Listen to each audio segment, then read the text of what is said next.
Professor doctor Vivek Gupta, senior cardiologist, Delhi Apollo hospital से। कई बार ऐसे पेशेंट आते हैं, जैसे कि पेशेंट को डिस्क्राइब करना चाहता हूँ।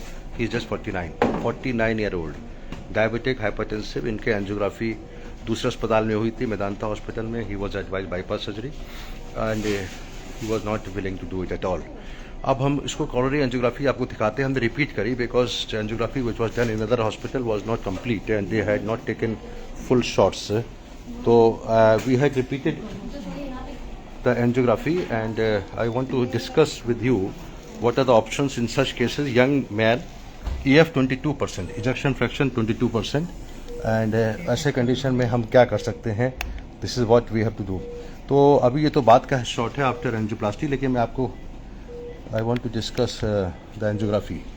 So this is, you see the circumflex artery, और इसमें very thin artery, you can see 90%, 100%, 99% and 90% block in the circumflex artery. ये देखिए 99 और ये 90%.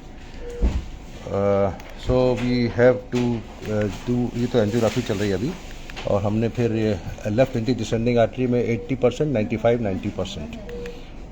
Arteries size is 2.25 milli, small thin arteries, तो आर्टरी साइज काफ़ी कम है इसमें. और फिर right coronary artery has 80% blockage और diffuse disease in the PDA, जो कि ज़्यादा सप्लाई नहीं कर रही, but it is there, disease is there. Disease मतलब stenosis. Now we are left with the options of, normally ऐसे केस में ट्रिपल वेसल डिजीज में सब लोग बाईपास सर्जरी की बात करते हैं. Patient is young man and he does not want bypass surgery. But one more thing I tell you, that bypass surgery when the ejection fraction is less than 20 or 22% or 25% is also high risk, and high risk bypass means more risk than complex angioplasty. But complex angioplasty करने के लिए you have to need a backup. So I discussed with the family. This is a repeat angiography. Angiography was already done in Medanta Hospital, but we wanted to repeat it because AP cranial view, and there are few views which were not taken, and we wanted to have a better view before we decide.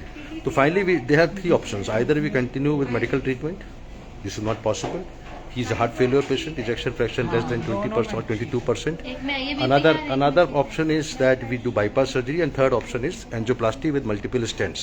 So we chose multiple stents angioplasty, and the patient was discussed already, and we will show you how we did the angioplasty in a complex case with the support of the IBP and Inter.